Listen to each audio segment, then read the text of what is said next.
Hello viewers, আলো diary চ্যানেলের পক্ষ থেকে আমি অঙ্কিতা। প্রতিদিন নতুন নতুন ভালোবাসার গল্প সবার আগে শুনতে চাইলে আমাদের আলো ডায়েরি চ্যানেলটি সাবস্ক্রাইব করে পাশে থাকা বেল আইকনটি বাজিয়ে দিন। কেমন? ধন্যবাদ।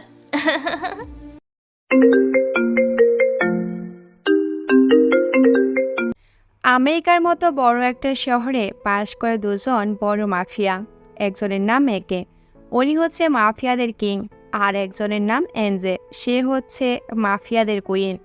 এদের দুজনের মধ্যে সাপ আর নেউলের সম্পর্ক, কিন্তু এখন পর্যন্ত কেউ কাউকে দেখেনি। এখন হয়তো আপনারা ভাবছেন একজন আরেকজনের শত্রু, কিন্তু কেউ কাউকে দেখেনি।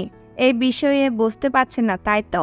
তাহলে বলি, এরা দুজন হচ্ছে টপ মাফিয়াদের মধ্যে অন্যতম।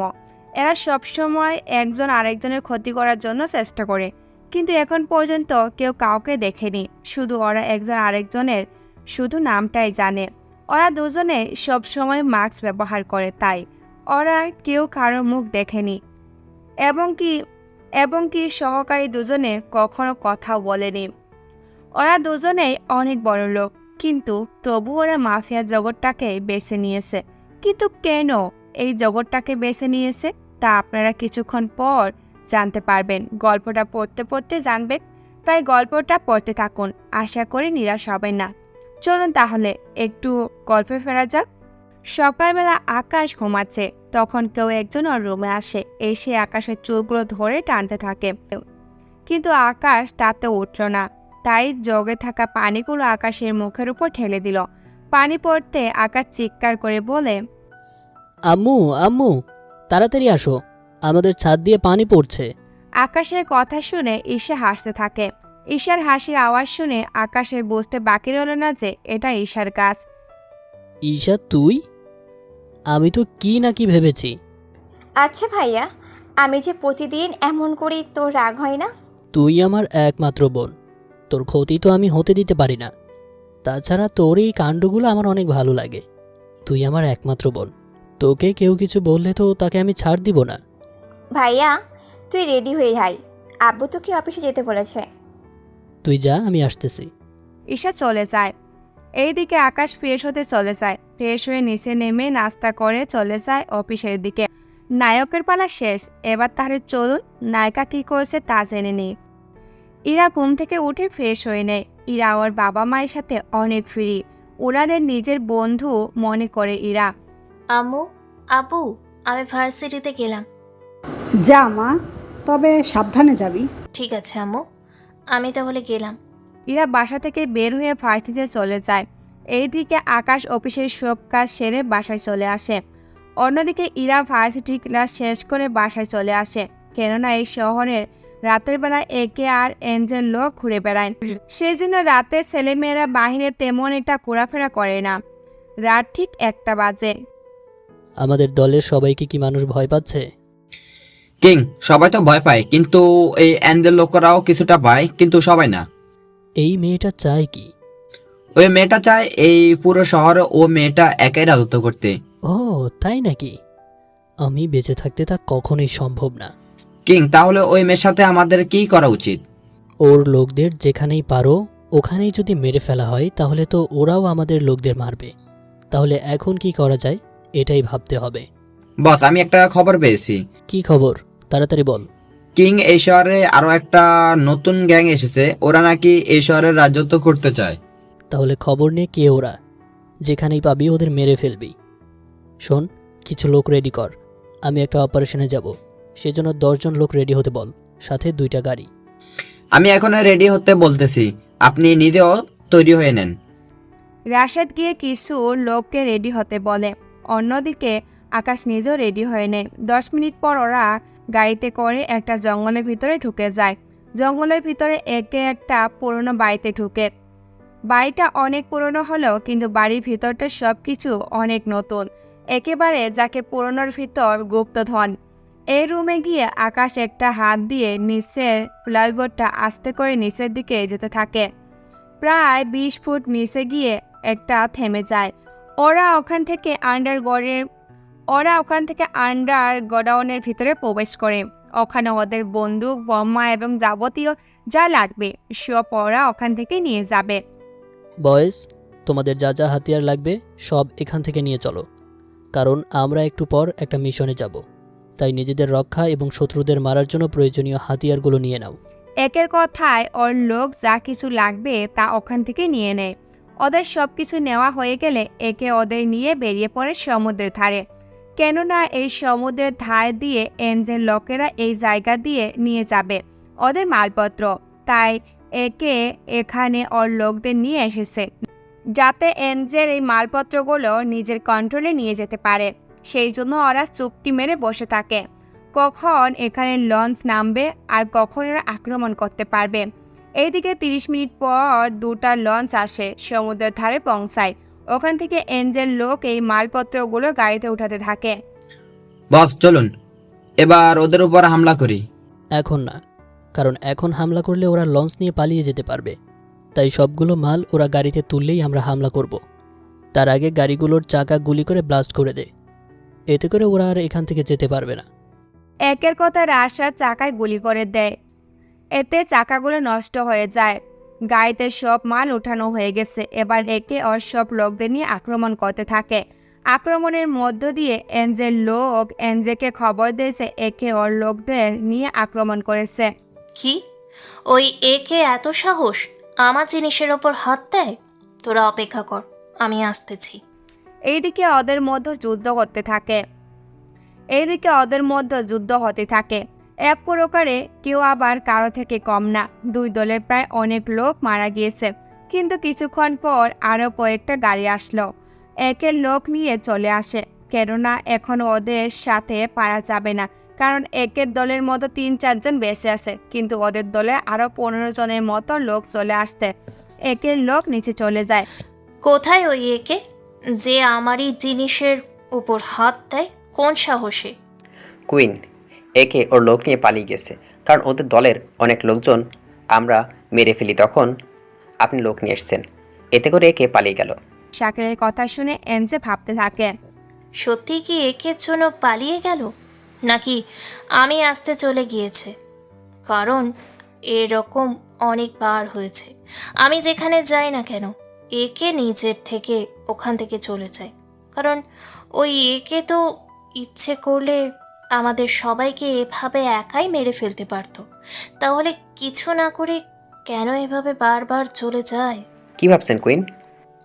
কিছু না, ওরা যেহেতু চলে গিয়েছে তাই গাড়িগুলো নিয়ে গোডাউনে চলে এসো।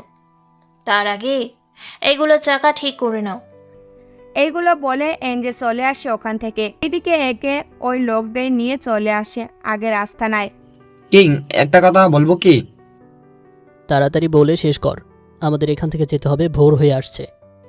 কিং, বলছিলাম কি, আমরা তো ইচ্ছে করলে ওদের বাকি লোকদের ওইখানে মেরে ফেলতে পারতাম, কিন্তু আপনি এখান থেকে বারবার ওই কুইনকে দেখলে কেন চলে আসেন? এই প্রশ্নের উত্তর আমার নিজের কাছেই অজানা, তাই অনেক লেট হয়ে যাচ্ছে, এখান থেকে যেতে হবে। একে ওর লোকদের নিয়ে ওখান থেকে বের হয়ে যায় বাসার দিকে। পরের দিন সকালে আকাশ রেডি হয়ে ঈশার রুমে যায়। আজকে আকাশ ঈশার রুমে এসে দেখে ঈশা ঘুমাচ্ছে, তাই আকাশ ঈশাকে ওঠানোর জন্য ওর মুখে পানি ঢেলে দিল। পানি মুখে পড়তেই ঈশার ঘুম ভেঙে গেল এবং সামনে তাকিয়ে দেখে আকাশ হাসতে আছে। ভাইয়া ভালো হচ্ছে না কিন্তু। আমার মুখে পানি ঢালার সময় মনে থাকে না তোর? আর মারিস না, আমি উঠতেছি। তাড়াতাড়ি নিচে নাম, তোকে নিয়ে যাব একটা জায়গায়। ভাইয়া কোথায় যাবি? আয়, তাহলেই বুঝতে পারবি। আমি নিচে গেলাম, তুই আয়। আকাশ নিচে চলে যায়। অন্যদিকে ঈশা ফ্রেশ হয়ে তাড়াতাড়ি করে নিচে নেমে যায়। ঈশা নামলে ওরা দুজনেই নাস্তা করে নেয়। নাস্তা করা শেষ হলে আকাশ ঈশাকে নিয়ে বেরিয়ে পড়ে ওদের অফিসে। ভাইয়া, আমরা অফিসে কেন যাচ্ছি? আসলেই তো বুঝতে পারবি। তুই বললে কি হয়? তুই আমার সাথে আয়, তাহলেই হবে। আকাশ ঈশাকে নিয়ে অফিসে চলে যায়। অফিসে ওর আব্বুর সাথে দেখা করে। তখন ওখানে ওদের উকিল আঙ্কেল ও ছিল। ঈশা ওর আঙ্কেলের মতে জানতে পারে ঈশার বাবা ওনার পুরো সম্পত্তির অর্ধেক আকাশের নামে আর বাকি অর্ধেক ঈশার নামে করে দিতে চাইছে। আব্বু, আমি একটা কথা বলবো? বল মা, কি বলবি তুই? আমি চাইছি যে পুরো সম্পত্তি তুমি। ঠিক আছে ঈশা, সব সম্পত্তি তোর নামেই করে দেওয়া হবে। আঙ্কেল, আপনি কাগজ রেডি করেন। ধুর, আমি বলছিলাম যে পুরো সম্পত্তি তুমি ভাইয়ার নামে করে দাও। কিন্তু তোকে কিছু না দিতে পারলে তো। আমার কিছুই লাগবে না, আমার শুধু তোমার মায়ের আর ভাইয়ার ভালোবাসা পেলেই চলবে। কিন্তু তোর মাসিক খরচ তোকে কে দিবে? সব সম্পত্তি যদি আকাশের নামে হয়ে যায় তাহলে তোর কাছে কিছুই থাকবে না, এবং কি তুই ইচ্ছে করলেও আমাদের কোনো ব্যবসা থেকে টাকা নিতে পারবি না আকাশের অনুমতি ছাড়া। বাবা, তুমি তাহলে জানো না ভাইয়া আমাকে একটা ক্রেডিট কার্ড করে দিয়েছে, তাছাড়া নগদও কিছু পাউন্ড আমাকে দেয়, তা তুমি জানোই না। হ্যাঁ, এই জন্যই তুই আমার কাছ থেকে কোনো পাউন্ড চাইতি না। হ্যাঁ, কারণ আমার সব খরচ তো ভাইয়া দেয়, তাই আমি সম্পত্তি দিয়ে কী করব? তাছাড়া বিয়ের পর তো আমি আর একটা বাড়িতে চলে যাব, তাই আমার কিছুই লাগবে না। কিন্তু ঈশা তবুও কিছু তো তুই রাখ। দেখ ভাইয়া, আমার কিছু লাগবে না, কারণ সম্পত্তি থাকলে তুই আমাকে আর পাউন্ড দিবি না, কারণ তখন বলবি তোর কাছে পাউন্ড আছে, তাহলে আমার কাছে কেন চাইছিস? তাই আমি চাই তুই আমার আগের ভাইয়া হয়েই থাক। এরপর ঈশা যখন সম্পত্তি নিবে না তখন সব কিছু আকাশের নামে করে দেওয়া হলো। আকাশ, তাহলে তুই ঈশাকে বাড়িতে পৌঁছে দে। না বাবা, আমি ওকে ভার্সিটিতে দিয়ে আসবো। না ভাইয়া, তুই আমাকে নিয়ে এখন ঘুরতে যাবি। ঠিক আছে, চল তাহলে আমার সাথে। ঠিক আছে ভাইয়া, চল। আব্বু, আমি গেলাম ভাইয়ার সাথে।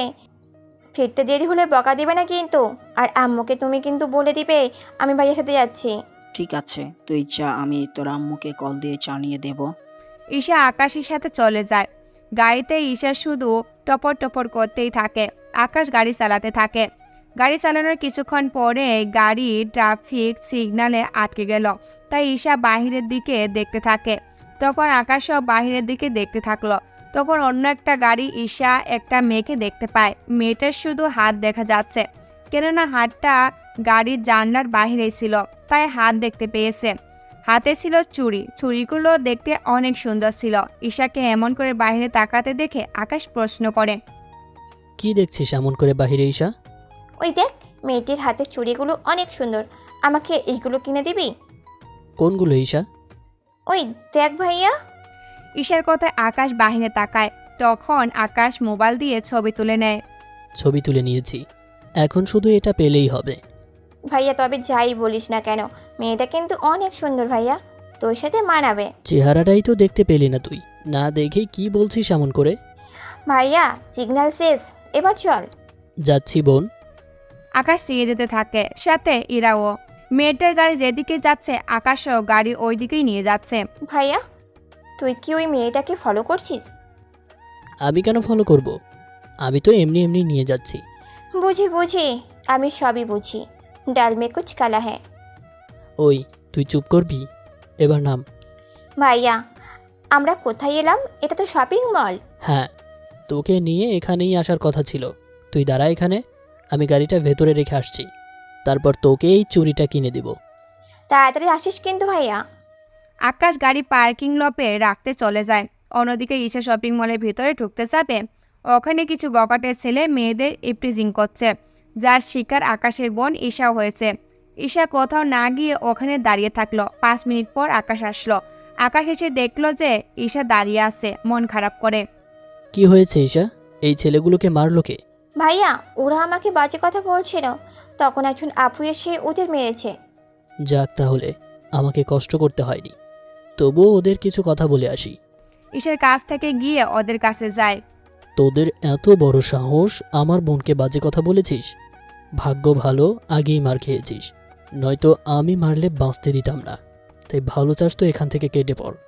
ছেলেগুলো কোনো রকম গাড়িতে উঠে চলে যায়। অন্যদিকে আকাশ ঈশাকে নিয়ে ভিতরে ঢুকে চুড়ি একটা খুঁজতে থাকে। চুড়িটা দেখে হীরার মতো লাগছে, তাই হীরের দোকানে চলে যায়। ওখানে 4-5টা দোকান খোঁজার পর ওরা চুড়ি একটা খুঁজে পায়। এইটার দাম কত? দোকানদার 50 লাখ টাকা বলে। যেহেতু এই চুড়িটা হীরের দিয়ে করা, সেহেতু দাম তো হবেই। ঈশা, ক্রেডিট কার্ডটা দিয়ে দে ওনাদের। ভাইয়া, আমারটা কেন দেব? আরে তুই দেওয়া আর আমি দেওয়া তো একই, কারণ এটা তো আমার নামে, তাই আমারটা থেকে খরচ করি আর তোরটা থেকে খরচ করি। পাউন্ড তো আমার থেকেই যাবে। ভাইয়া, কথাটা তো মন্দ বলছিস না তুই, আমি তো ভেবেই দেখিনি। ঈশার চুরি কেনা শেষ হলে ওরা ওখান থেকে চলে আসে বাড়িতে। ওরা বাড়িতে আসতে আসতে বিকাল হয়ে যায়। যেহেতু ঈশা আকাশের সাথেই ছিল তাই ওরা আম্মু কিছু বলেনি। ঈশা, তোর হাতে এটা কি? আর সকালে কোথায় গিয়েছিলি তোরা? ভাইয়া তুই বল আম্মুকে।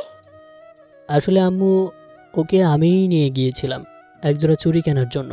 দেখি তো চুড়িগুলো। ঈশা প্যাকেট খুলে চুড়ি বের করে দেখাই। এইগুলো তো হীরের।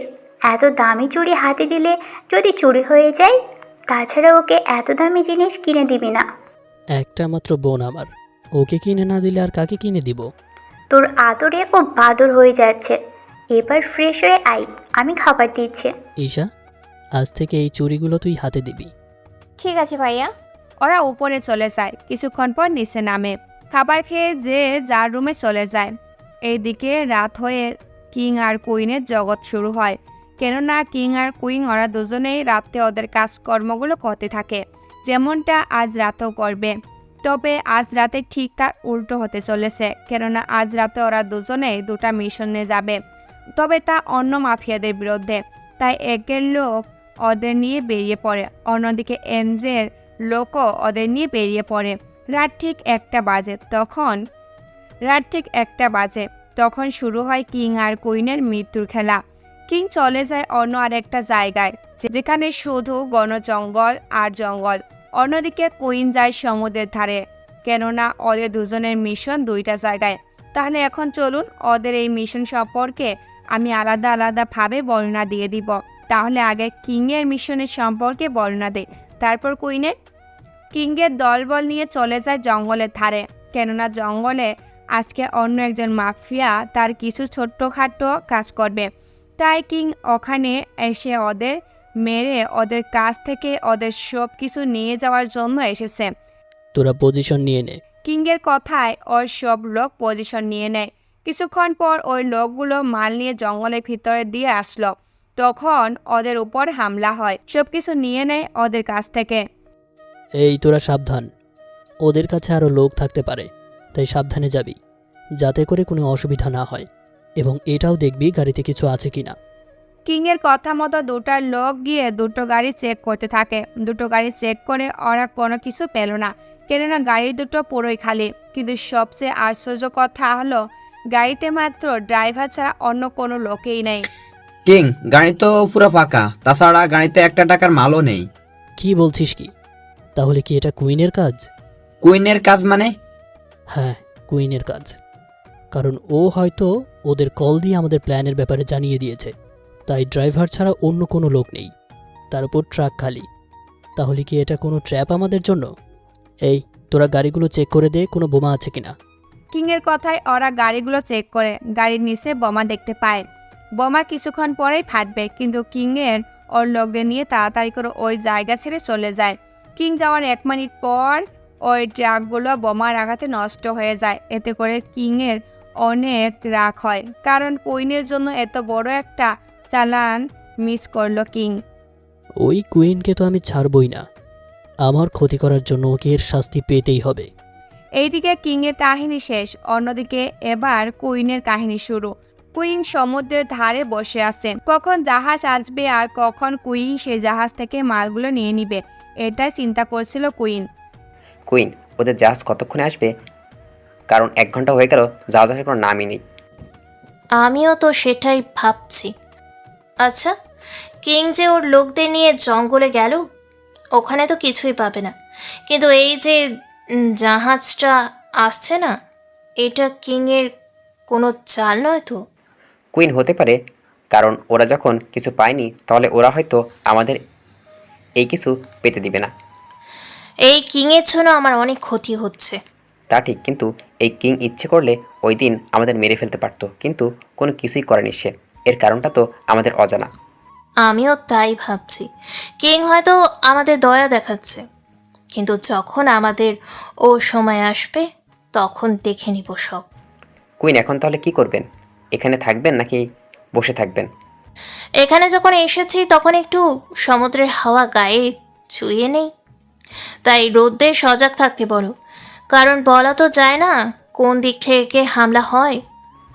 ঠিক আছে কুইন, আমি লোকদের সাবধানে থাকতে বলছি। এরপর শাকিল ওদের বাকি লোকদের কাছে যায় এবং ওদের গিয়ে বলে, তোমরা সাবধানে থাকবে, কুইন আরও কিছুক্ষণ এখানেই থাকবে, তাই তোমরা একটু সাবধানে থাকবে, যাতে করে কোনো বিপদ হলে তা আমরা মোকাবেলা করতে পারো। শাকিল কথাগুলো বলে চলে যায়। এভাবে 1 ঘন্টা থাকার পর কুইন ওখান থেকে চলে আসে। এতক্ষণ আপনারা ওদের দুজনের মিশন সম্পর্কে জানলেন। এবার তাহলে চলুন গল্পে ফেরা যাক। পরের দিন সকালে আকাশ ঘুম থেকে উঠে অফিসে যাবে। তখন ঈশা বলে উঠল, ভাইয়া, আমার সাথে ভার্সিটি যেতে পারবি? ভার্সিটিতে কোনো সমস্যা হয়েছে কি? তেমন কোনো সমস্যা হয়নি, আসলে স্যার গার্জিয়ান নিয়ে যেতে বলেছে। তা শুধু কি তোকেই নিয়ে যেতে বলেছে নাকি বাকিদেরও? বাকিদের কথা জানি না, কিন্তু এখন তোকে যেতে হবে আমার সাথে। আকাশ কোনো উপায় দেখতে পাচ্ছে না, কারণ ঈশা তো আকাশকে না নিয়ে আজকে ভার্সিটিতে যাবে না। তা আকাশ ভালো করে বুঝতে পেরেছে। কি ভাবছিস ভাইয়া? ঠিক আছে, যাবে, কিন্তু বেশি সময় কিন্তু নিব না আমি। যা করার একেবারে তাড়াতাড়ি করে করতে হবে। ঠিক আছে, তাহলে চল আমার সাথে। আকাশ ঈশাকে নিয়ে বেরিয়ে পড়ে 2টা গাড়ি নিয়ে, কেননা আকাশ তো ঈশাকে নিয়ে ফিরতে পারবে না, তাই 2টো গাড়ি করে যাচ্ছে। কিছুক্ষণের মধ্যে ওরা ভার্সিটিতে পৌঁছে গেল। ঈশা, তুই এগো, ভাইয়া কলটা রিসিভ করে কথা বলে আসতেছি। ঠিক আছে ভাইয়া, তবে লেট কিন্তু করবি না। ওকে মাই ডিয়ার লিটল সিস্টার। একদম পাস দিতে হবে না, তাই তাড়াতাড়ি করে আয়। আমি গেলাম। ঈশা চলে যায় ওর রুমে। এইদিকে আকাশ কথা বলে ঈশার রুমের দিকে যেতে থাকে, কিন্তু ওখানে গিয়ে জানতে পারে ওই রুমের ছাত্রছাত্রীদের হল রুমে যেতে বলেছে। তাই আকাশ হল রুমের দিকে যেতে থাকে। হল রুমটা যেই না আকাশ ঢুকতে যাবে, তখনই একটা মেয়ের সাথে আকাশের ধাক্কা লাগে। ধাক্কা লাগার পরে মেয়েটা আকাশের গায়ের উপর এসে পড়ে। এত করে মেয়েটার ঠোঁট আকাশের ঠোঁটের সাথে এসে মিশে যায়। অন্যদিকে আকাশ তো এক দৃষ্টিতে তাকিয়ে আছে মেয়েটার দিকে। মেয়েটা ব্যাপারটা বুঝতে পেরে তাড়াতাড়ি করে উঠে যায়। চোখে কি কম দেখেন? দেখছেন না আমি বের হচ্ছি, তাই আপনি ইচ্ছে করে ধাক্কা খেয়েছেন। আসলে সুন্দরী মেয়ে দেখলে ইচ্ছে করে আপনাদের ধাক্কা খেতে ইচ্ছে করে। ইরার কথা শুনে আকাশ এবার মেয়েটার দিকে তাকায়। আসলে এই মেয়েটা অনেক সুন্দর, কিন্তু এখন সবার সামনে কিছু একটা তো বলতে হবে, নয়তো প্রেস্টিজ তো এখানেই শেষ হয়ে যাবে। আকাশকে এমন অন্যমনস্ক দেখে মেয়েটা হাতে তুড়ি মারে আকাশের চোখের সামনে। এই যে মিস্টার, কি ভাবছেন এত? ভাবছি আপনাকে কোন দিক দিয়ে সুন্দরী মনে হচ্ছে। আপনি তো একটুও সুন্দরী নন। আসলে কি বলুন তো, যারা আসলে কালো ওদের মধ্যে কিছু মেয়ে নিজেকে সুন্দরী ভাবার চেষ্টা করে, তার মধ্যে আপনি নিজেই আছেন। কি? যত বড় মুখ নয় তত বড় কথা। আমি সুন্দরী নই, তাই না? তাহলে আপনার চোখে সমস্যা আছে, গিয়ে ডাক্তার দেখান। আমার চোখ ঠিকই আছে। আপনি একটা কাজ করেন, নিজের মুখটা আগে ভালো করে আয়নায় দেখবেন, এরপর এসে বলবেন। ইরা আর আকাশ কথা বলতেছিল, তখন ছাড়ো প্রিন্সিপাল চলে আসলো। এই কলেজে প্রায় ছাড় আকাশকে চিনে, আবার প্রিন্সিপাল ছাড়ও আকাশকে খুব ভালো করে চিনে। তাই ইরা ও আকাশ এভাবে দাঁড়িয়ে আছে দেখে ওনারা কিছু বলতে যাবে, তার আগে আকাশ বলে, স্যার, কোনো সমস্যা হয়নি, আপনি ভেতরে যান, আমি আসছি। ছাড় আর প্রিন্সিপাল ছাড় ওনারা সবাই ভিতরে চলে যায়। ওনারা যাওয়ার পর ইরা বলে ওঠে, আপনাকে আমি দেখে নিব, এই অপমানের প্রতিশোধ আমি ঠিকই নেব। তার আগে আপনার ঠোঁটে ইউজ করা লিপস্টিকটা চেঞ্জ করবেন, কেননা একটু মিঠা মিঠা মনে হচ্ছে। আকাশের এই কথা ইরা আরো বেশি লজ্জা পায়। লজ্জা পেয়ে ইরা রুমের ভিতরে চলে যায়। আকাশ রুমে যাওয়ার আগে ঠোঁট মুছে রুমাল পকেটে রেখে দেয়। এরপর আকাশও ভিতরে চলে আসে, কিন্তু অন্য সব ছেলেদের সাথে না বসে স্যারদের সাথে গিয়ে বসে। এইদিকে স্যাররা ওনাদের বক্তব্য দিয়েই যাচ্ছে, অন্যদিকে আকাশে প্রায় সময় যেতেই থাকে।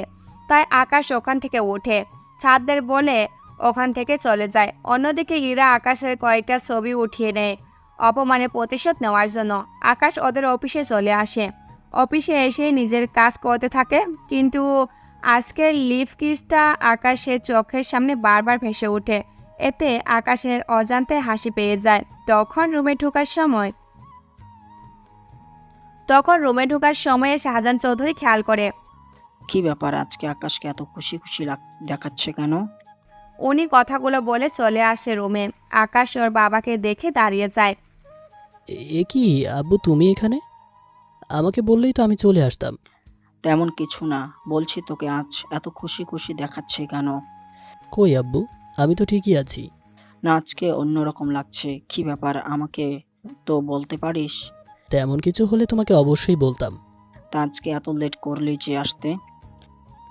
ঈশার সাথে ভার্সিটিতে গিয়েছিলাম, ওখানে ওদের আজকে ফাংশন ছিল, তাই আমি ওখানেই গিয়েছি। তার মানে ওখানে কিছু একটা ঘটিয়ে এসেছে, তাই এত খুশি খুশি দেখাচ্ছে। কিছু বলবে কি আব্বু? না, তুমি আসতে দেরি করলে, তাই ভাবলাম একবার দেখে যাই আসছো কি না। ও, আমার অনেক কাজ আছে, তুমি এখন যাও। ঠিক আছে। আকাশের আব্বু চলে যায়। ওইদিকে আকাশ কাজটা করতে থাকে। এইদিকে ঈশার কলেজের ফাংশন শেষ করে ঈশা বাড়িতে চলে আসে। এইদিকে ইরা আকাশের ছবি ওর কিছু বন্ধুদের কাছে পাঠিয়ে দেয়, যাতে করে ওরা আকাশের সব খবর এনে দিতে পারে ইরাকে। এভাবে কয়েকটা ঘন্টা পার হয়ে যাওয়ার পর ইরা আকাশের সব খবর পেয়ে যায়। তবে আকাশের সম্পর্কে খোঁজ খবর পেয়ে ইরা বুঝতে পারে এই সব যদি সত্যি হয় তাহলে তো ছেলেটা আসলেই ভালো, কিন্তু তখন অমনটা কেন করলো তাই বুঝতে পারছি না। সে যাই হোক, ওর সাথে তো আমাকে দেখা করতেই হবে, সে যে করেই হোক না কেন। ওই দিন আকাশ চলে আসে রাতের বেলায় বাড়িতে এসে ওর রুমে চলে যায়। পরের দিন সকালে আকাশ বের হয়ে অফিসে যাওয়ার জন্য পথে ইরার গাড়ি নিয়ে বসে আছে।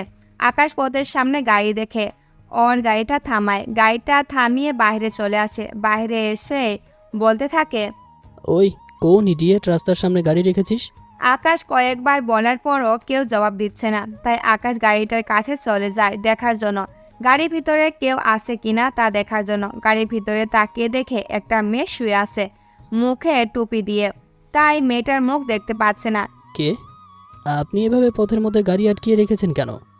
আমার ইচ্ছে হয়েছে সেই জন্য রেখেছি, তাতে আপনার কি? আমার কি মানে? এভাবে গাড়ি রাখলে আমি যাব কি করে অফিসে? কি করে আবার আমার গাড়িতে করে যাবেন? আপনার কি মাথা খারাপ? আমার গাড়ি থাকতে আমি কেন আপনার গাড়ি করে যাব? গাড়ি ঠিকই আছে, কিন্তু গাড়ির চাকাতে কোনো হাওয়া নেই।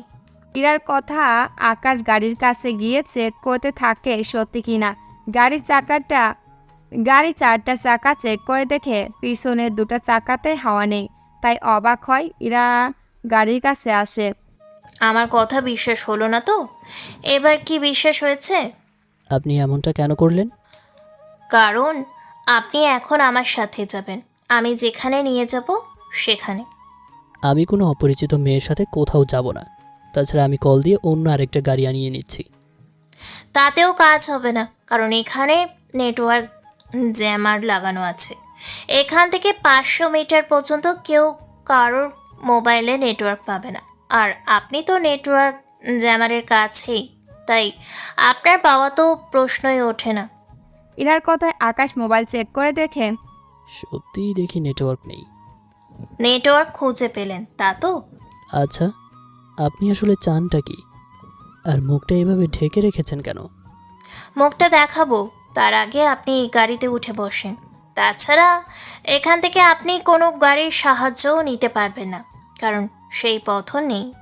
এইদিকে আকাশ বাহির থেকে একটু গরম লাগতাছে, তাই কোনো উপায় না পেয়ে গাড়িতে উঠে বসে। আকাশ গাড়িতে বসলে ইরার মুখ থেকে টুপিটা সরিয়ে ড্রাইভার সিটে গিয়ে বসে।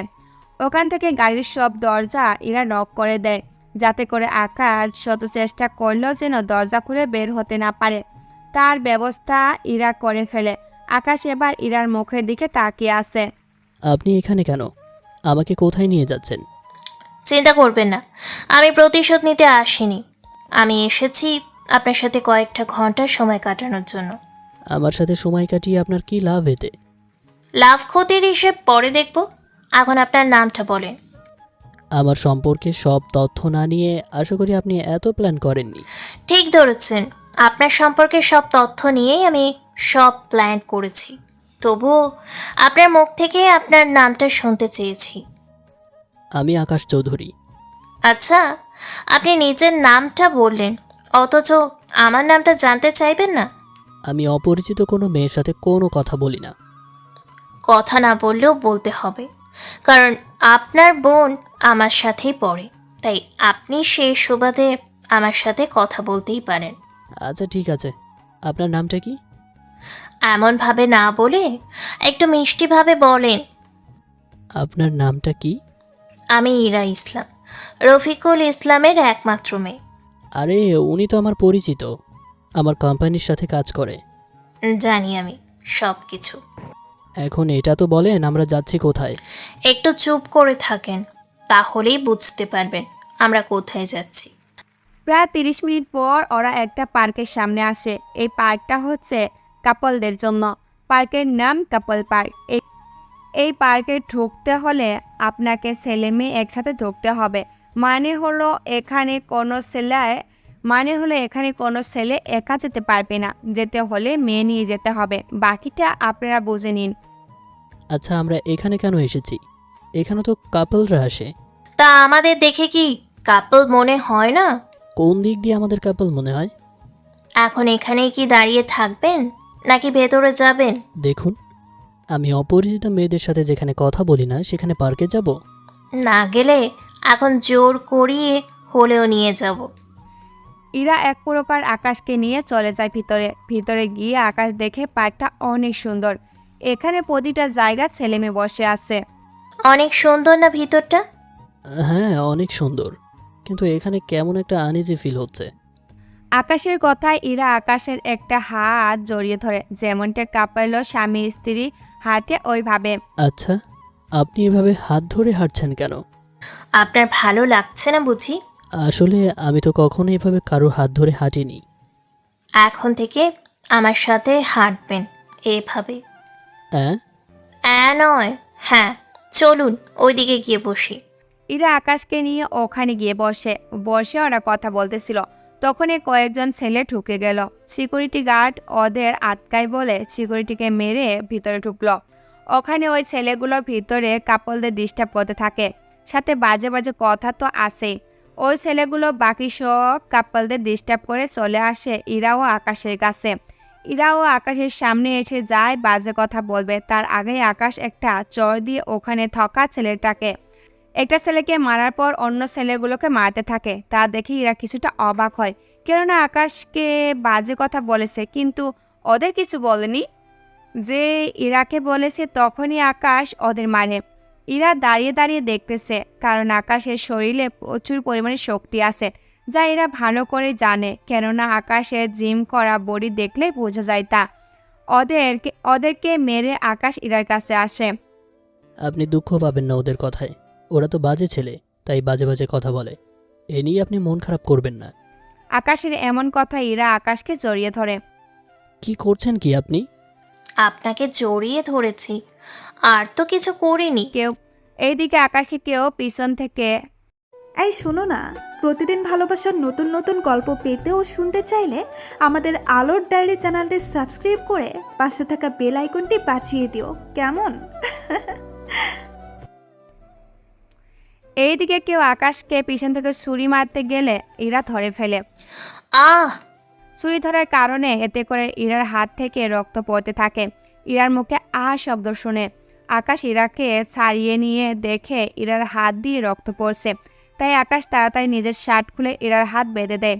ইরার রক্ত দেখে আকাশের মাথা এতটাই খারাপ হয়ে যায় যে আকাশ নিমিষে ওই ছেলেগুলোকে এমনভাবে মারে যে ছেলেগুলো প্রায় মরে যাওয়ার মতোই অবস্থা হয়ে আছে। তোদের এত বড় সাহস! আবারও ওদের মারতে থাকে। ওদের এভাবে মারা দেখে ইরা গিয়ে আকাশকে থামায়।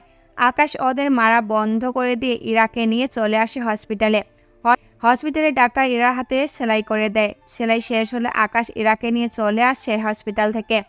কেন আপনি নিজের ক্ষতি করতে গেলেন? আপনি আমার জন্য যা করলেন, তাই আমি কি করে আপনার ক্ষতি হতে দিতে পারি? আপনি আমার জন্য করলেন, তাই আমিও আপনার জন্য করলাম। তাছাড়া ওই ছুরিটা আপনার পিঠে ঢুকে যেত, এতে করে আপনার অনেক বড় ক্ষতি হয়ে যেতে পারত। তাছাড়া আমার হাতে লেগেছে, কয়েকদিনে সেরে যাবে। আমি আপনাকে বাড়িতে পৌঁছে দিই, চলুন। এখন বাড়িতে গেলে আব্বু অনেক বকবে, তারপর এমন অবস্থা দেখলে তো আপু হার্ট অ্যাটাকও হতে পারে। তাহলে আপনার কোনো বান্ধবীর বাসায় তো যেতে পারেন। দেখুন, এত কথা না বলে আপনি এখন আমাকে আপনার বাড়িতে নিয়ে যাবেন। কি? আমার বাড়িতে নিয়ে যাব? কি বলছেন এইসব? ঠিকই বলছি, তাই বেশি কথা না বলে চলুন। আকাশ কোনো উপায় না পেয়ে ইরাকে ওর বাড়িতে নিয়ে গেল। বাড়িতে যাওয়ার পর তো হলো এলাহিক কাণ্ড। সবাই একের পর এক প্রশ্ন করেই যাচ্ছে আকাশকে।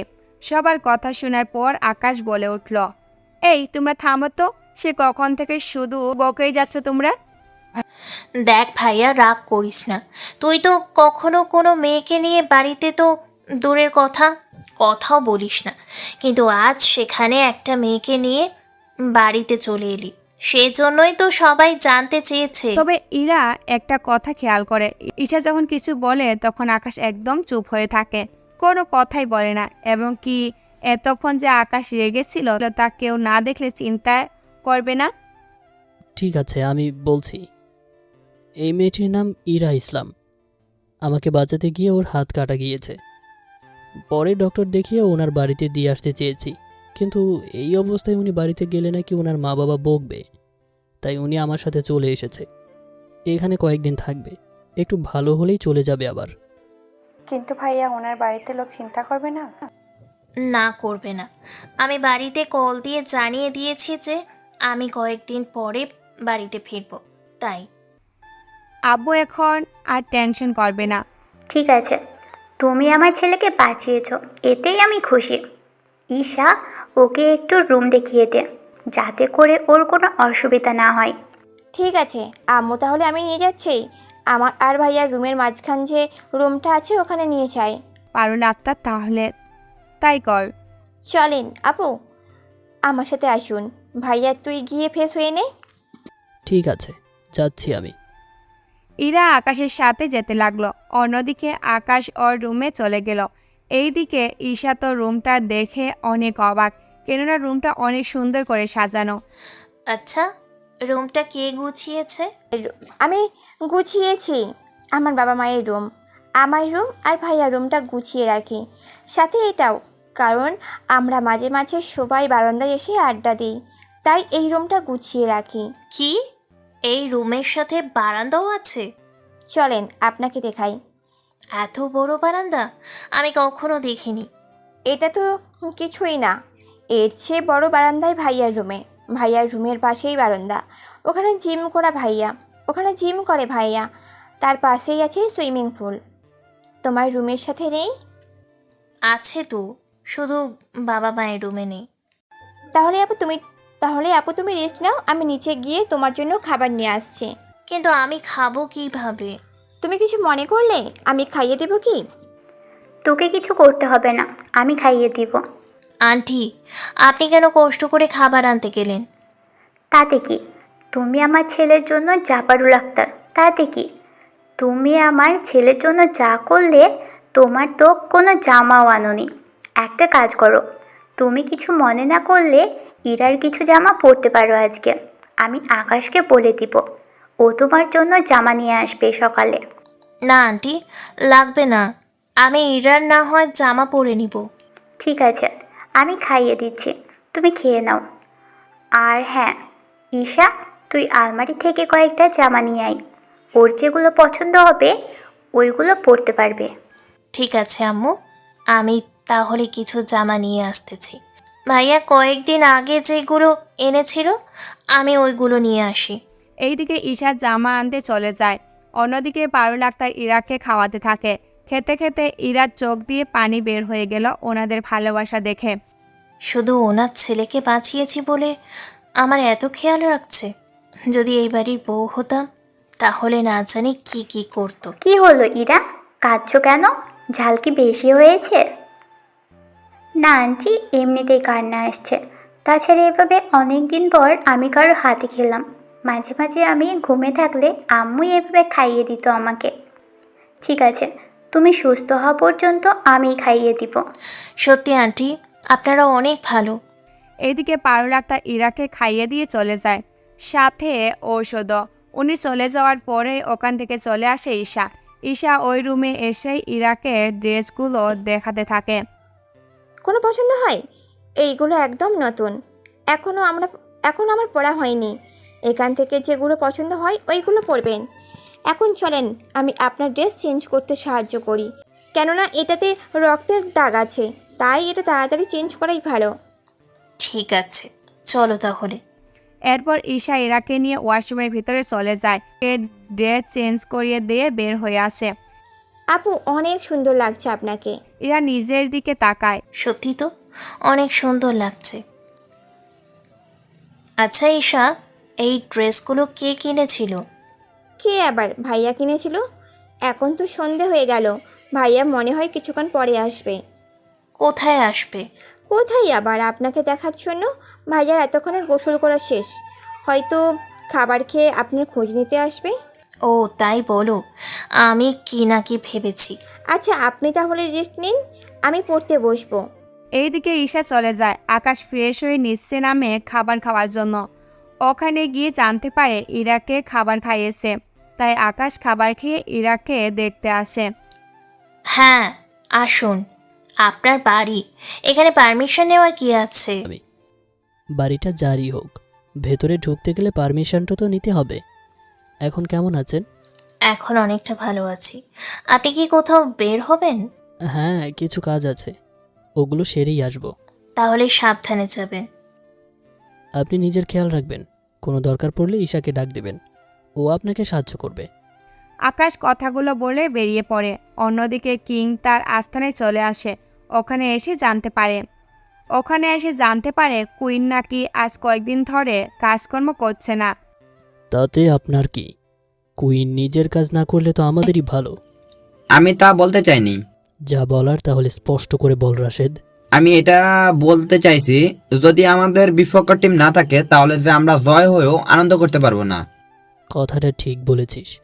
তাহলে একটা কাজ কর, কুইন যতদিন না নিজের কাজকর্ম আরম্ভ করছে ততদিন আমরাও না হয় নিজেদের কাজ অফ রাখি।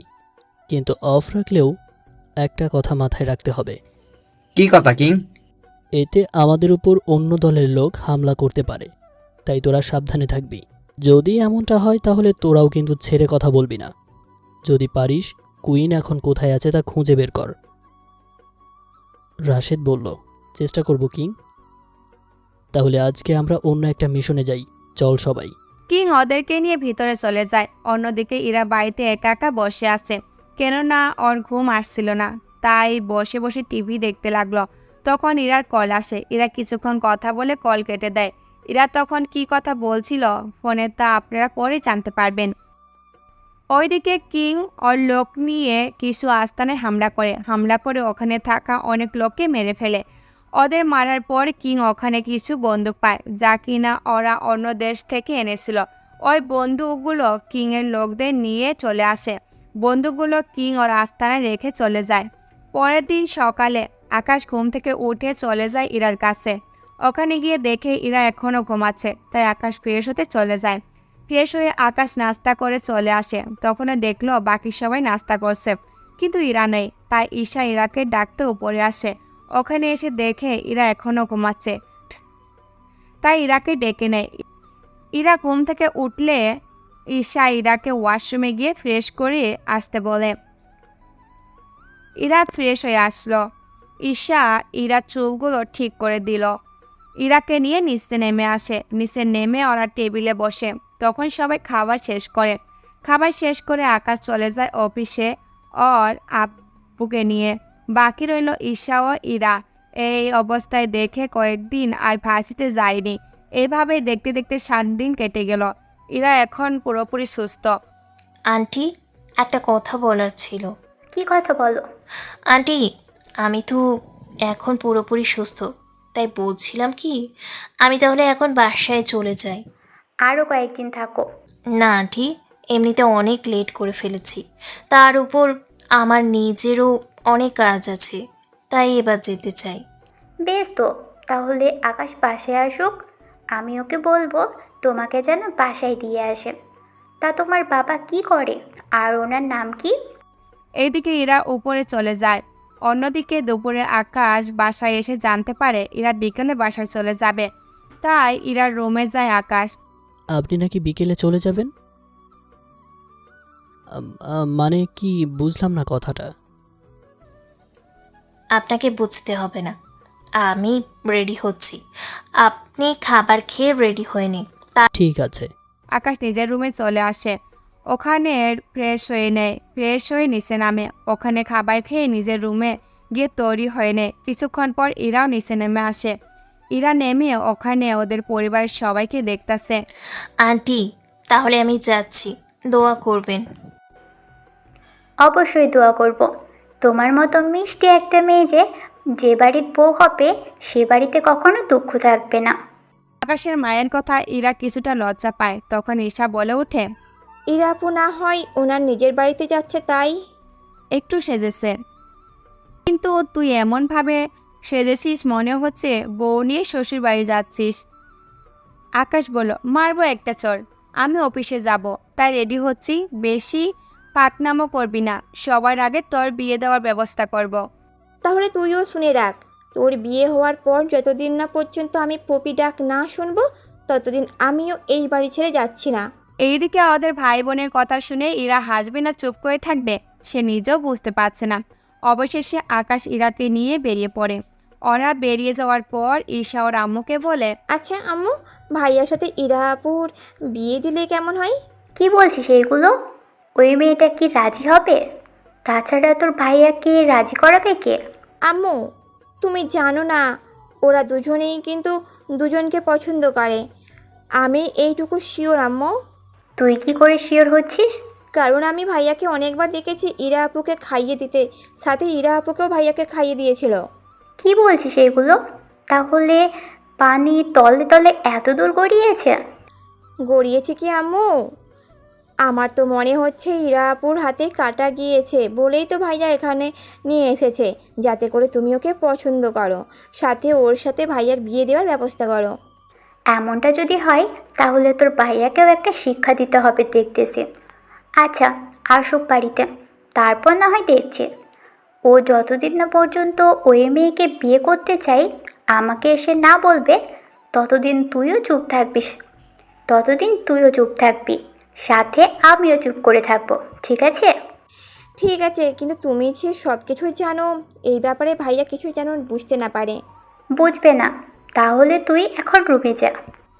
ওইদিকে আকাশ ইরাকে ওর বাড়ির সামনে নামিয়ে দেয়। ইরা অনেকবার ভিতরে আসতে বলেছিল, কিন্তু আকাশ না করে দিয়েছে। এইদিকে ইরা বাড়ির ভিতরে চলে যায়। অন্যদিকে আকাশ গাড়ি নিয়ে অফিসে চলে যায়।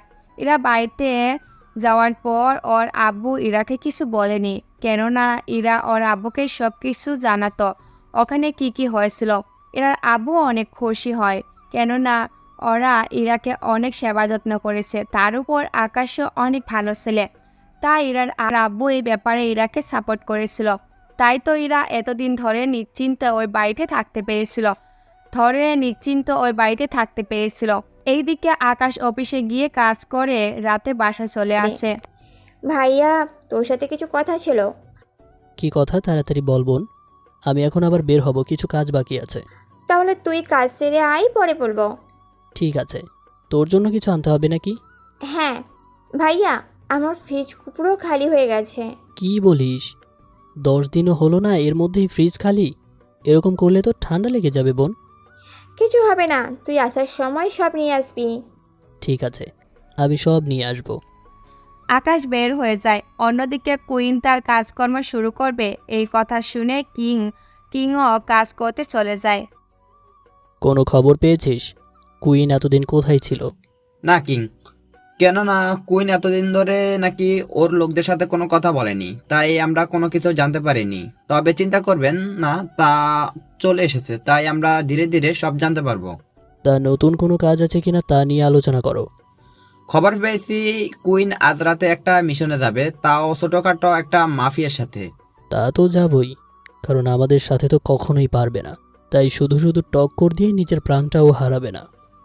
কথা ঠিক বলছেন, কিন্তু একটু ভয় হচ্ছে। কিংয়ের লোকের ভয়? তাও কিংয়ের ডান হাত তুমি, তোমার কিসের ভয়? আপনি এতদিন ছিলেন না, তাই আপনাকে জানাতে পারিনি। কি কথা? কথাটা হচ্ছে কুইনের কয়েকজন লোক মিলে আমাদের একটা গোডাউনে বোম মেরে ধ্বংস করে দেয়। যদিও তখন গোডাউনে খলি ছিল না, কিন্তু তবুও 1 লক্ষ টাকার মালামাল নষ্ট হয়। কি? কুইনের লোকের এত বড় সাহস কি করে হয় যে আমার গোডাউন ধ্বংস করে? তোরা কোনো কিছু করিসনি কেন? কিং, আমরা আপনার অর্ডারের অপেক্ষা ছিলাম। ওরা যখন আমাদের উপর আক্রমণ করছে, তখন আমাদেরও উচিত ওদের উপর আক্রমণ করা। তাই সব কিছু রেডি করে নে এবং ওদের উপর আক্রমণ করে ওদের একটা গোডাউন নষ্ট করে দে। কি? তাহলে আমি কয়েকজন লোক নিয়ে ওদের উপর আক্রমণ করতে গেলাম। তাড়াতাড়ি যাও, আমি এখন চলে যাচ্ছি। রাশেদ, তুমি সবটা সামলে নিও। চিন্তা করবেন না বস, আমি সব সামলে নিব। কিং চলে আসে ওখান থেকে। ওইদিকে রাশেদ 10-15 জন লোক নিয়ে চলে যায় কুইনের গোডাউনে আক্রমণ করার জন্য। ওরা 30 মিনিট পর কুইনের একটা গোডাউনে আক্রমণ করে সব ধ্বংস করে দেয়। ওরা ধ্বংস করে দিয়ে চলে আসে। তখন এই খবরটা কুইন জানতে পারে, তাই ও শাকিলের কাছে জানতে চায় কারণটা। শাকিল, বল, কিং হঠাৎ করে আমার গোডাউনে কেন আক্রমণ করেছে? কুইন, আসলে আপনি যখন ছিলেন না তখন আমরা আক্রমণ করি কিংয়ের লোকের উপর। তোরা আমাকে না বলে কেন কাজটা করতে গেলি? ভুল হয়ে গিয়েছে কুইন, এবারের মতো ক্ষমা করে দিন। এই ভুল যেন না হয়। এখন তোরা একটা মিশনে যা, ওখান থেকে সব কিছু নিয়ে এসে গোডাউনের ভিতরে এনে রাখবি। কুইন, আপনি কোনো চিন্তা করবেন না, আমি সবটা সামলে নেব। ওইদিকে কুইন চলে আসে ওখান থেকে। কুইন চলে আসার পর শাকিল কিছু লোকজন নিয়ে আরেকটা জায়গায় আক্রমণ করে। ওখান থেকে সব মালামাল নিয়ে চলে আসে। এইদিকে পরের দিন আকাশ সকালবেলা ইরাকে কল দেয়। কল রিসিভ করে চলে আসে আকাশের দেওয়া ঠিকানায়। কেমন আছো? ভালো। তোমার হাতের কাটা দাগটা কি শুকিয়েছে? এই তো, আর অল্প কয়েকটা দিন গেলেই শুকিয়ে যাবে। তা তুমি কি এটার জন্যই ডেকেছো আমাকে? ডেকেছি অন্য একটা বিষয়ে। বাড়ি থেকে আমাকে বিয়ে করানোর কথা বলছে। এখন কি করব বুঝতে পারছি না। এতে বোঝার কি আছে? তা বিয়ে কার সাথে? ওটাই তো আমি জানি না, সেজন্য তোমাকে একটা কথা বলার জন্য এসেছি। কি কথা? তুমি কি আমাকে ভালোবাসো? যদি বাসো তাহলে তোমার কথা আমি পরিবারকে বলবো। যদি এমনটা না হয় তাহলে ওরা যাকে বিয়ে করতে বলবে আমি তাকেই বিয়ে করব। আমার মনে হয় আপনি আপনার বাবা মায়ের পছন্দের মেয়েকেই বিয়ে করা ঠিক হবে, কারণ আমাকে বিয়ে করে নিজের জীবনটা নষ্ট করতে যাবেন না। বেশ, তাহলে তাই হবে। এটা জানার জন্যই তোমাকে ডেকেছিলাম। এইদিকে আকাশ চলে যায়, কেননা আকাশ অনেক আশা নিয়ে এসেছিল ইরার কাছে, কিন্তু ইরা ফিরিয়ে দেওয়ায় সব কিছু এখন শেষ হওয়ার পথে। এইদিকে ইরা মিটমিট করে হেসে হেসে চলে গেল। পাঠক পাঠিকাগণ, ইরার এই মিটমিট করে হাসার কারণ আপনারা খুব তাড়াতাড়ি জানতে পারবেন। তার জন্য গল্পটা ধৈর্য ধরে পড়েন, তাহলে অবশ্যই জানতে পারবেন। এইদিকে আকাশ বাড়িতে এসে ওর বাবা মাকে জানায়, মা, আমি রাজি। তোমরা যার সাথে বিয়ে ঠিক করবে তাকেই আমি বিয়ে করব। তবে তার জন্য 1 মাসের বেশি আমার সময় লাগবে। একটা জায়গায় যেতে হবে। ঠিক আছে, তুই যেখানে যেতে ইচ্ছে হয় যাবি, আমি তোকে বাধা দিব না, কিন্তু ওখান থেকে আসলে কিন্তু তোকে বিয়ে করতে হবে। হ্যাঁ আম্মু, তাই হবে। আকাশ উপরে যায়। এইদিকে আকাশের বাবা মা বিয়ের কথা পাকা করে ফেলে। আকাশের কথা মতো ওনারা বিয়ের ডেট অনেক পিছনে নিয়ে আসে। এতে মেয়ে পক্ষের কোনো অসুবিধা হবে না বলে জানিয়েছে। তাই আকাশের বাবা মা অনেকটাও নিশ্চিত। এইদিকে দিন যত যাচ্ছে কিং আর কুইনের মধ্যে সত্যটা বেড়েই চলছে, কেননা কিং আর কুইনের অবর্তমানে আকাশ ও শাকিল ওরা দুজনের দলের অনেক ক্ষতি করতে থাকে। এতে করে কিং ও কুইন যখন খোঁজ নিতে যায় তখন এই লোকগুলো ওনারা শুনতে পায়। এতে ওরা দুজনেই আরও হিংস্র হয়ে ওঠে। ওই কুইনের তো দিন দিন সাহস বেড়েই চলেছে, ওকে তো এবার মারতেই হবে। এইদিকে কুইনেরও ঠিক একই কথা, কিংকে মারতে তা নিয়ে কথাবার্তা চলতেছে। কি করে ওরা একজন আরেকজনের ক্ষতি করবে তা নিয়ে রাতভর প্ল্যান করতে থাকে। ওরা সব কিছু প্ল্যান করে ফেলে। রাতের আধারে কিং চলে যায় কুইনের আস্তানায় এবং কুইন চলে আসে কিংয়ের আস্তানায়। ওরা দুজনের আস্তানায় হামলা করে সব কিছু ধ্বংস করে দেয়। এতে করে ওরা দুজনেরই এখন আস্তানা শূন্য। এক কথায় ওদের মেন আস্তানাগুলো ওদের দুজনের জন্য ধ্বংস হয়ে যায়, কেননা একজনের আরেকজনের উপর এতটাই হিংস্র হয়ে উঠেছে তা বলার বাহিরে। অন্যদিকে সকালবেলা আকাশ ঘুম থেকে উঠলে ঈশা ওর কাছে আসে। ভাইয়া, তোর সাথে আমার কিছু কথা আছে। কি কথা বোন, তাড়াতাড়ি বল, আমাকে আবার বের হতে হবে। ভাইয়া, আমি বিয়ের সব কিছু রেডি করে এসেছি। তোদের দুজনেরই বিয়ে ঠিক 1 মাস পরেই হবে। ঠিক আছে, তোরা যা ভালো মনে করিস। আকাশ রেডি হয়ে চলে যায় বাড়ি থেকে। এইদিকে কিংয়ের লোকদের যেমন এখন শূন্য আস্তানা, ঠিক তেমনই কুইনের লোকদেরও তেমন শূন্য আস্তানা। তাই ওরা দুজনেই নতুন করে গোপনভাবে ওদের আস্তানা তৈরি করতে থাকে। কিং এখন রাতের সাথে সাথে দিনও কাজ করতে থাকে লোকজন দিয়ে, যাতে করে তাড়াতাড়ি আস্তানা তৈরি হয়ে যায়। অন্যদিকে কুইনও তাড়াতাড়ি সব কিছু তৈরি করতে থাকে। 20 দিন পর ওদের আস্তানা তৈরি করা হয়ে গেছে। তখনই রাশেদ বলে, কিং, একটা কথা বলবো। কি কথা? বলছিলাম কি, আমরা কুইনের সাথে একটু কথা বলে নিয়ে সব কিছু ঠিক করে নিলে কেমন হয়? আমরা কি দুর্বল নাকি যে আমরা ওদের সাথে কথা বলতে যাব? কিং, তা বলেনি আমি। দেখো, আমরা নতুন একটা আস্তানা তৈরি করতেছি। হয়তো কুইনও নিজের আস্তানা তৈরি করতে ব্যস্ত। আমরা কি কিছু হলে আমরা ওদের আস্তানা ধ্বংস করব, আবার ওরা আমাদেরটা। এতে তো আমাদের সাথে করে ওনাদেরও ক্ষতি। তাই এটা নিয়ে একটু কথা বলে নিলে তেমন কিছু হবে না। কয়েকদিন তোরা অপেক্ষা কর, দেখ আগে পরিস্থিতি কি হয়। ততদিন পর্যন্ত না হয় আমরা একটু চুপ করেই থাকি। এছাড়া এখনও কাজ শেষ হতে 4-5 দিন সময় লাগবে। আগে এই দিকটা শেষ হোক। আমি এখন যাচ্ছি, কয়েকদিন এখানে আসবো না। ততদিন তুই সামলে নিবি, কিন্তু কোনো প্রকারের ভুল করা চলবে না। তাহলে তাই হবে। কিং চলে যায়। অন্যদিকে কুইনের সাথে থাকা শাকিলও কুইনকে ঠিক একই পরামর্শ দিতে থাকে। কুইনও সব কিছু ঠিক করে চলে আসে ওখান থেকে। এইদিকে আকাশের বিয়ের তারিখ আস্তে আস্তে এগোতে থাকে, কেননা আকাশের দেওয়া শর্ত অনুযায়ী 1 মাস 10 দিন বাকি আছে। এইদিকে আকাশ আছে অনেক টেনশনে, না পারছে ইরাকে ভুলে থাকতে, না পারছে বিয়েতে রাজি হতে। কিন্তু এখন তো কিছুই করার নেই, কারণ আকাশ এখন ইচ্ছা করলেও কিছু করতে পারবে না। কারণ 1 মাস সময় নিয়েছে, যদি এখন মানা করে দেয় তাহলে ওর পরিবারে অনেক ছোট হয়ে যাবে। এইদিকে আকাশ একটি বারের জন্য কার সাথে বিয়ে ঠিক হয়েছে তার নাম তো দূরের কথা, তার ছবি পর্যন্ত দেখেনি। কারণ আকাশ ভেবেছিল ইরা ওকে ভালোবাসে, তাই ওকে বিয়ে করতে চায়। কিন্তু তা না হওয়ায় আকাশের অনেক মন খারাপ, তা বাড়ির সবাই খেয়াল করে। এইদিকে 5 দিন চলে যায়। আকাশ বাড়ি অফিস সামলাতে থাকে, সব কিছু ঠিক চলছে। কিন্তু হঠাৎ করে আকাশ বাড়ি থেকে চলে যাওয়ার পর, এই শোনো না, প্রতিদিন ভালোবাসার নতুন নতুন গল্প পেতে ও শুনতে চাইলে আমাদের আলোর ডায়েরি চ্যানেলটি সাবস্ক্রাইব করে পাশে থাকা বেল আইকনটি বাজিয়ে দিও, কেমন? আকাশ বাড়ি থেকে চলে যাওয়ার পর ইরা আকাশদের বাড়িতে আসে। ইরাকে বাড়িতে দেখে ওরা অনেক খুশি হয়। ইরাপু, তুমি এই সময়? কেন আসতে পারি না বুঝি? আরে আমি তা বলিনি, তুমি এতদিন আসোনি, কিন্তু হঠাৎ করে আজকে এসেছো, তাই একটু আশ্চর্য হলাম আর কি। বারে আসবো না কি বলতেছো? কয়েকদিন পর বিয়ে, এখন না আসলে তো বলবে তোমাদের ভুলেই গিয়েছি, পরে তো আমাকে চিনতেই পারবে না। তা যা বলেছো, চলো ভাইয়া রুমে নিয়ে যাই। ও রুমে এখন আর যাবো না, তোমার রুমে চলো যাই। এখন তো যাবে না কেন, তা তো বুঝেছি আমি, তবুও চলো তাহলে আমার রুমে। ইরা ঈশার সাথে রুমে চলে গেল। কিছুক্ষণ পর নাস্তা দিয়ে গেল। ওরা নাস্তা খেতে খেতে কথা বলতে থাকে। তা আকাশ কিছু বোঝে যায়নি তো? ভাইয়া এখনো কিছুই জানে না, তার জন্য মুখ এত গোমরা করে রাখে। তুমি যদি দেখতে তাহলে বুঝতে পারতে। আচ্ছা, মানুষটাকে এত কষ্ট দেওয়াটা কি ঠিক হচ্ছে?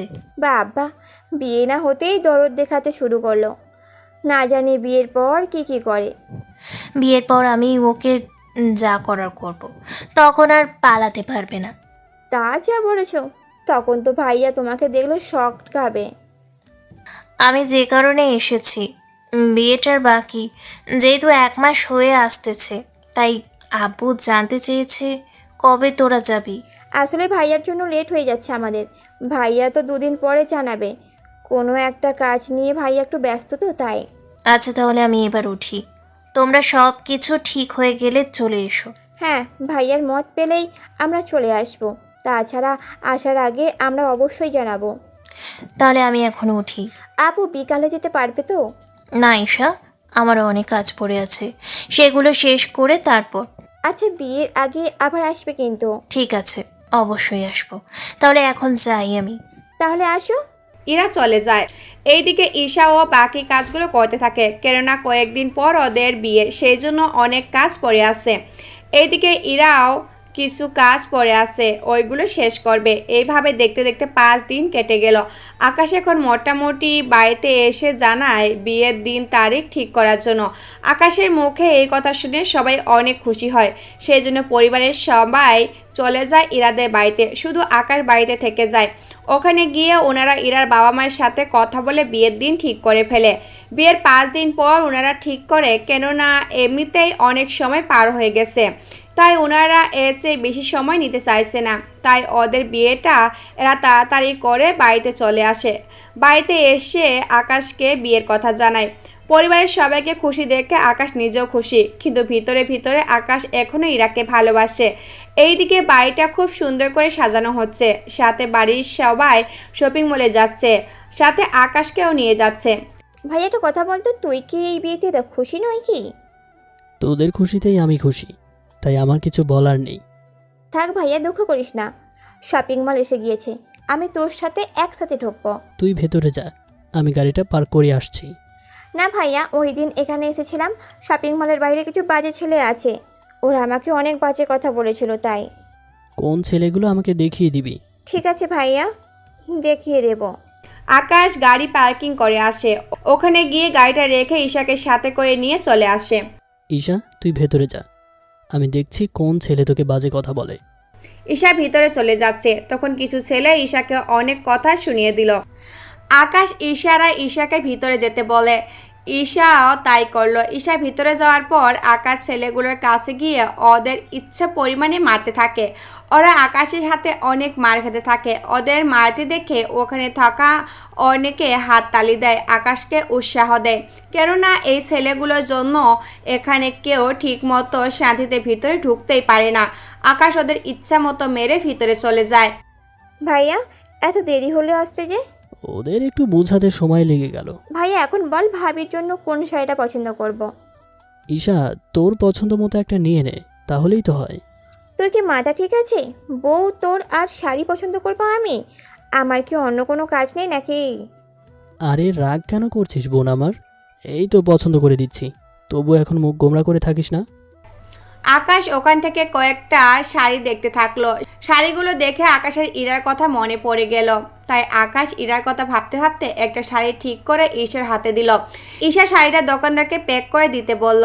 দোকানদার সবগুলো জিনিসপত্র প্যাক করে দিল। এরপর গেল গহনা কিনতে। ওখানে আকাশ পছন্দ করে গহনা কিনে সবগুলো গহনা নিয়ে আসার সময় আকাশ ঈশাকে বলে, ঈশা, তুইও নিজের জন্য একটা দেখ। না ভাইয়া, এমনিতেই আমার অনেকগুলো গহনা আছে, আমি কিনবো না। আচ্ছা, সব কিছু নেওয়া কি হয়েছে নাকি আরও কিছু বাকি আছে? যা বাকি ছিল ওইগুলো আমার তো আগের দিনে কিনে নিলাম, এখন আজকে বাকিটা কিনলাম। তাই এখন চল বাসায় যাই, কাল তো গায়ে হলুদ, তাই তোকে বাসায় যেতে হবে তাড়াতাড়ি। এইগুলো নিয়ে ওরা বাড়িতে চলে আসলো। বাড়িতে এসে দুই পক্ষ ওদের সব রকম কেনাকাটা করা শেষ করে, গায়ে হলুদ শেষ করে বিয়ের দিন চলে আসে। বিয়ে বাড়িতে ঈশা আকাশকে নিয়ে যেতে থাকে, তার সাথে বাড়ির এবং আত্মীয় তো আছেই।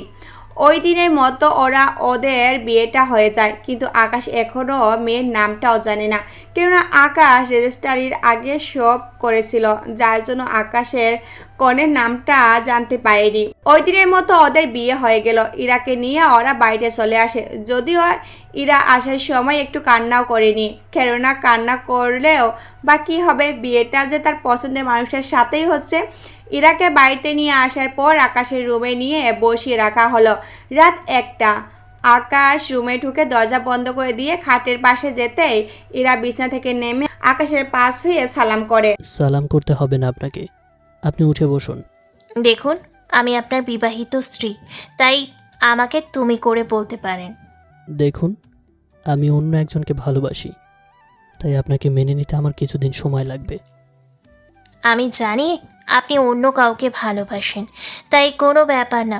যেই দিন আমাকে মেনে নিতে পারবেন সেই দিন আমার পাশে ঘুমাতে পারবেন। তাই এখন আপনি নিচে মেঝেতে গিয়ে ঘুমান, নয়তো বারান্দায় থাকা সোফাতে। আপনি কি করে জানেন আমি অন্য কাউকে ভালোবাসি? আর আমার রুমের ভেতর যে বারান্দা আছে তা কি করে জানলেন? দেখুন, আমি তো এতক্ষণ এই রুমেই ছিলাম, তাই আমি একটু হেঁটে হেঁটে দেখছিলাম, তখন ওই দিকটায় গিয়ে দেখি বারান্দা, তাই জানতে পারলাম। ও বুঝলাম, তাহলে আমি বারান্দায় যাই, ঠিক আছে? যান তাহলে। আকাশ ইরার কথা মতো বারান্দায় চলে যায়। এইদিকে ইরা তো হাসতে হাসতে শেষ, কেননা আকাশ যে এত বোকা তা ইরা জানা ছিল না। এইদিকে আকাশ চেঞ্জ হয়ে বারান্দায় থাকা সোফায় শুয়ে পড়ে। আকাশ ঘুমিয়ে পড়লে ইরাও চেঞ্জ করে বারান্দায় চলে যায়। ওখানে আকাশকে জড়িয়ে ধরে শুয়ে পড়ে। আকাশও ইরাকে কলবালিশ মনে করে জড়িয়ে ধরে ঘুমিয়ে পড়ল। ইরা শত মজা করুক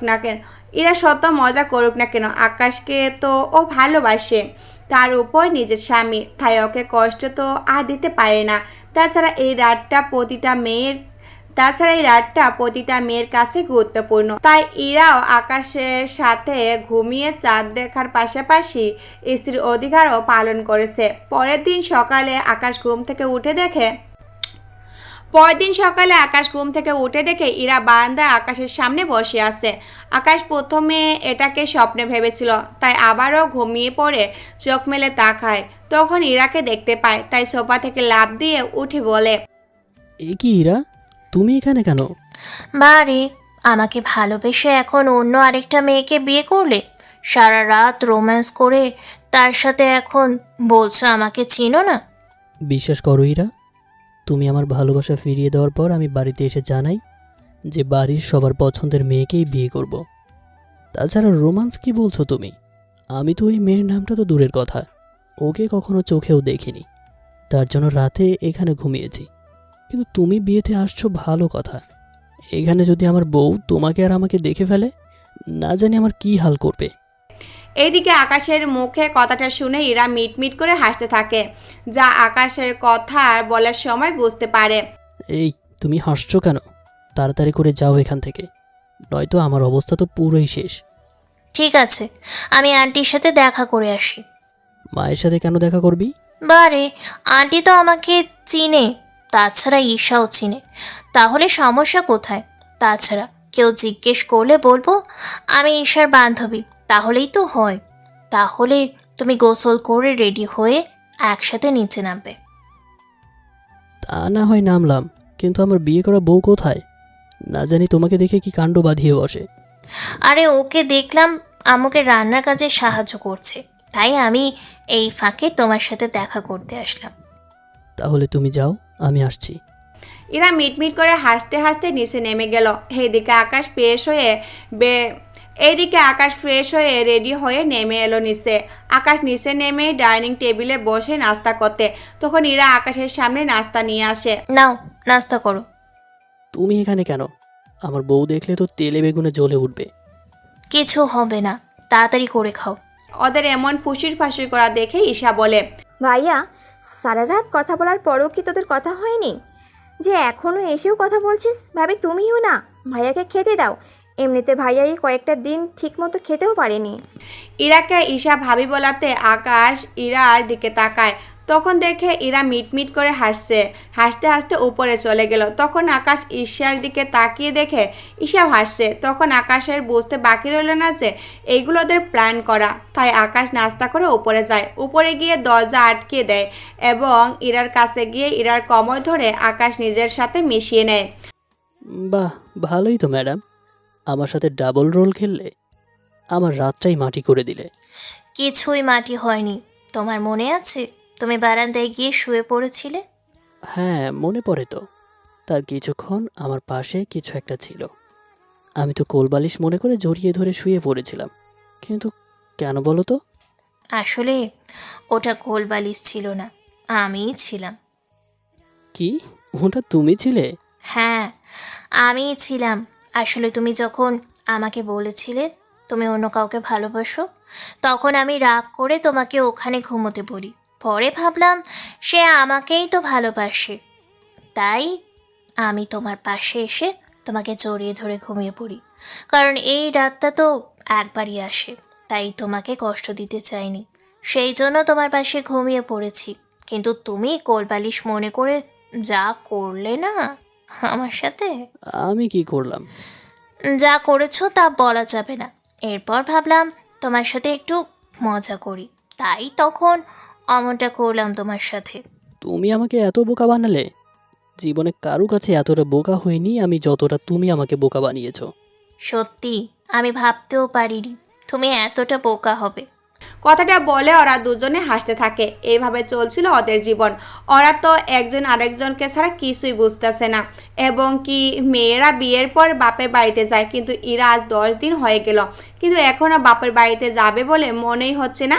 তাই আকাশ ইরাকে বলে, আচ্ছা, তোমার তো এবার বাড়িতে গিয়ে কিছুদিন থেকে আসা দরকার।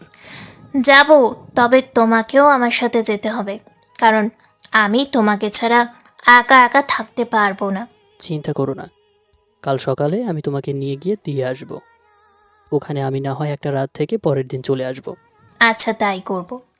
পরের দিন সকালে আকাশ বাড়ির সবাই থেকে বিদায় নিয়ে ইরাকে নিয়ে বেরিয়ে পড়ে। ইরাদের বাড়িতে পৌঁছে গিয়েছে আকাশ। ওখানে আজকে প্রথম দিন আকাশের। ইরা রুমটা দেখতাছে। আমার রুমটা কেমন দেখতে? অনেক সুন্দর। তার দেয়ালে এভাবে সব জায়গায় আমার ছবি কেন? বারে, তোমাকে ভালোবাসি অথচ তোমার ছবি রাখবো না, তা কি করে হয়? এইভাবে ওই বাড়িতে আকাশের একটা দিন কেটে গেল। পরের দিন সকালে আকাশের কল এলো।